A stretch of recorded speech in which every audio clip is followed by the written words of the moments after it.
토트넘이 결국 손흥민에게 1년 연장 옵션을 발동한 것으로 알려졌습니다. 토트넘 구단주 다니엘 레비는 항상 경제적인 결정을 우선시하는 인물로 이번 결정 역시 그의 철저한 계산에 의한 것으로 보입니다. 레비에게 손흥민을 레전드로 대우하며 존중하라는 요구는 현실적으로 기대하기 어려운 일입니다. 오늘 영국에서 전해진 이 뉴스는 토트넘의 입장에서는 가장 합리적인 선택임을 보여줍니다. 이와 동시에 최근 몇 주간 일부 한국 언론에서는 손흥민의 이적 가치와 관련된 다양한 기사가 쏟아져 나왔습니다. 특히 3일자 풋볼 인사이더의 기사를 인용하며 손흥민의 가치를 1억 파운드로 평가하는 보도는 많은 이들의 이목을 끌었습니다. 이 기사는 손흥민을 단순한 상품으로 취급하며 연봉 인상이나 장기 재계약 가능성까지 암시했습니다.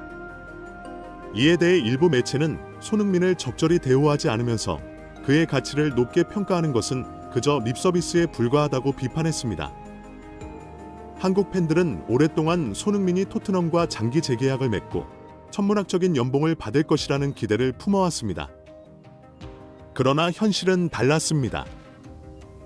토트넘과 레비는 이러한 선택을 할 가능성이 희박했습니다.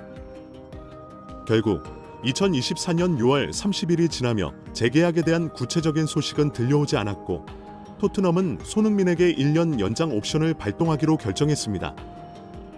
이로 인해 손흥민은 2025년 6월 30일까지 토트넘과 계약을 이어가게 되었습니다. 토트넘은 6월 30일까지 이 옵션을 통보해야 했으며 만약 이를 넘기면 보스만 룰에 따라 손흥민의 이적료를 받을 수 없게 됩니다. 따라서 이번 결정은 토트넘이 손흥민을 다시 이적료를 받고 판매할 수 있는 기회를 확보한 셈입니다. 이미 토트넘이 손흥민에게 1년 연장 옵션 발동을 통보한 것으로 알려졌습니다. 오늘 영국과 한국에서 나온 뉴스에 따르면 토트넘은 손흥민에게 1년 연장 옵션을 발동하기로 확정했다고 보도했습니다. 이는 매우 냉정한 계산에 따른 결정으로 손흥민을 2026년까지 잡아두고 토트넘의 장기적인 계획을 세울 수 있는 기회로 평가받고 있습니다. 이제 토트넘은 내년 여름 손흥민을 거액의 이적료를 받고 판매할 것인지 아니면 장기 계약을 체결할 것인지 결정해야 합니다. 풋볼 인사이더는 손흥민이 토트넘과 1년 계약 연장에 동의했다고 보도했습니다. 하지만 실상은 구단이 가진 권리에 의해 손흥민이 통보를 받은 것이며 이는 손흥민의 동의가 필요 없는 상황입니다. 토트넘은 1년 연장 옵션이라는 강력한 무기를 휘둘러 이 상황을 지배하고 있습니다. 이제 토트넘은 손흥민의 다음 시즌 활약을 지켜본 후 판매나 재계약 여부를 결정할 것입니다. 만약 손흥민이 다음 시즌에도 뛰어난 활약을 펼치고 챔피언스리그 진출에 기여한다면 토트넘은 손흥민을 다시 잡아야 할 것입니다. 토트넘은 내년까지 손흥민을 붙잡아 놓더라도 그의 상품 가치는 유지될 것이라는 확신을 갖고 있습니다. 33세인 손흥민을 사우디 리그로 보낸다면 지금까지 그에게 지불했던 이적료와 연봉을 상당 부분 회수할 수 있을 것입니다.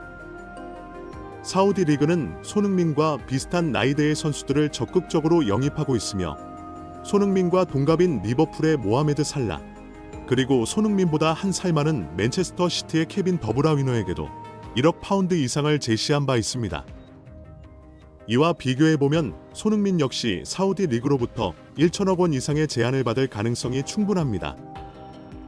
현재 영국 언론에서는 토트넘의 1년 연장 옵션 발동 소식을 전하며 손흥민이 팀에 기여한 공로를 인정받았다는 평가를 내놓고 있습니다. 손흥민과의 재계약이 토트넘과 포스테코글루 감독이 그의 팀 기여도를 인정한 결과라는 해석입니다. 팀 내 최고 연봉자인 손흥민을 계속 붙잡은 것도 그만한 가치가 있기 때문이라는 평가가 이어지고 있습니다. 한국 축구 팬들에게는 다소 기분 나쁜 표현일 수 있지만 영국에서는 이는 당연한 논평으로 받아들여지고 있습니다. 실제로 토트넘이 이러한 결정을 내릴 것이라는 예상은 충분히 있어 왔습니다. 토트넘의 레비 회장은 손흥민을 토트넘에서 은퇴시키지 않을 것입니다. 그는 손흥민의 가치를 최대한 활용하고 적절한 시기에 최대의 이익을 얻을 수 있을 때 판매하려고 할 것입니다. 이와 같은 배경에서 손흥민은 자신의 미래를 어떻게 계획하고 있을지 궁금해집니다.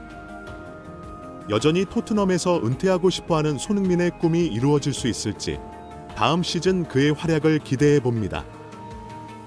토트넘의 다니엘 레비 회장은 손흥민을 절대 토트넘에서 은퇴시키지 않을 것입니다.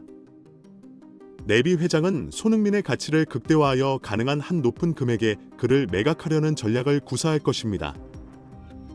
이는 특히 사우디아라비아와 같은 부유한 축구 시장을 겨냥한 것입니다. 손흥민은 이전에도 3에서 4년 계약을 통해 토트넘에서 은퇴하고 싶다는 뜻을 여러 차례 밝혔습니다. 또한 그는 축구 은퇴 후에는 축구와 관련된 일을 하지 않을 것이라고 말했습니다.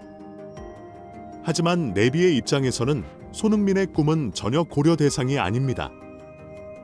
레비는 손흥민을 최대한 활용하고 적절한 시기에 엄청난 이익을 얻기 위해 매각할 계획입니다. 영국 풋볼 인사이더는 손흥민과의 재계약 전망에 대해 의견을 제시했습니다. 6월 말이 다가오면서 스포츠 웨바와 같은 매체에서 손흥민과의 3에서 4년 계약이 가능하다는 주장이 나왔습니다. 그러나 풋볼 인사이더는 토트넘은 손흥민과 3년을 넘는 장기 재계약을 체결하면 안 된다고 지적했습니다. 손흥민이 현재 팀의 중요한 선수인 것은 확실하지만 구단의 장기적인 이익을 고려해야 한다고 주장했습니다. 매체는 손흥민을 매각할 최적의 시기를 검토해야 하며 장기 계약은 구단의 부담이 될 수 있다고 강조했습니다. 최근에는 스포츠 웨바나 후스퍼 휴와 같은 팬 사이트에서 손흥민과의 4년 장기 재계약을 촉구하는 목소리가 높아졌습니다. 이들 팬클럽은 토트넘 내부 소식을 전하며 팬들을 안심시키려 했습니다. 그들은 1년 연장 옵션이 발동되면 새로운 장기 재계약을 위한 협상 전략일 것이라고 주장했습니다. 한국 투어 전에 새로운 발표가 있을 것이며 3에서 4년 계약을 준비하고 있다고 전했습니다. 그러나 풋볼 인사이더는 2년 계약이 더 현실적이라고 주장했습니다. 30일, 풋볼 인사이더는 토트넘이 손흥민과 2년 재계약에 합의했다는 속보를 내보냈습니다. 이는 스포츠 웨바의 3에서 4년 장기 재계약 소식이 나온 지 하루 만에 나온 보도입니다. 풋볼 인사이더의 보도가 정확한지는 아직 확인되지 않았지만 매체는 단정적으로 보도했습니다. 토트넘의 레비 회장과 그의 컨설턴트 키스 와이네이처는 손흥민을 최대한 활용하고 적절한 시기에 최고 가격으로 매각하려는 전략을 고수하고 있습니다. 이는 해리 케인에게도 적용된 방식이며 다른 여러 선수들이 토트넘에서 이렇게 떠났습니다. 손흥민도 비슷한 운명을 맞이할 가능성이 높습니다. 토트넘의 현실적인 선택은 손흥민이 현재와 같은 기량을 계속 보여줄 것이라는 가정에 기반합니다. 만약 그의 기량이 현저히 떨어질 것이라고 판단했다면 이번 여름 이적 기간에 그를 판매했을 것입니다. 토트넘은 선수의 헌신이나 감정적인 이유로 결정을 내리지 않습니다. 그들은 철저히 경제적인 이익을 우선시합니다. 손흥민을 2015년에 2천만 파운드에 영입한 후 9년 동안 그의 맹활약과 한국 팬들의 지지 덕분에 엄청난 경제적 이익을 누렸습니다. 이제 토트넘은 손흥민을 사우디 리그에 판매하여 1천억 원 이상의 현금을 확보하려고 합니다. 레비 회장은 오로지 경제적 계산에 따라 결정을 내릴 것입니다. 그는 해리 케인에게 클럽 내 직원들과 인사할 기회도 주지 않았던 만큼 손흥민에게도 더욱 냉정하게 대할 것이 확실합니다. 이제 궁금한 것은 손흥민의 생각입니다. 그는 여전히 토트넘에서 은퇴하고 구장을 자유롭게 사용할 수 있는 전직 선수가 되는 꿈을 꾸고 있을까요? 다음 시즌 손흥민의 활약이 그의 미래를 결정짓는 중요한 요소가 될 것입니다. 토트넘이 손흥민과의 장기 재계약을 맺을지 아니면 그를 매각할지에 대한 결정은 손흥민의 다음 시즌 퍼포먼스에 달려 있습니다. 만약 그가 여전히 독보적인 기량을 유지한다면 토트넘은 그를 잡아야 할 것입니다. 하지만 레비 회장의 전략적 계산이 우선시되는 상황에서 손흥민의 미래는 여전히 불확실합니다. 다음 시즌 그의 활약을 기대하며 그의 결정이 어떻게 펼쳐질지 지켜봐야 할 것입니다. 우리 크리에이티브 팀이 향후 비디오에서 더 효과적으로 작업할 수 있도록 채널을 구독해주세요. 매우 감사합니다.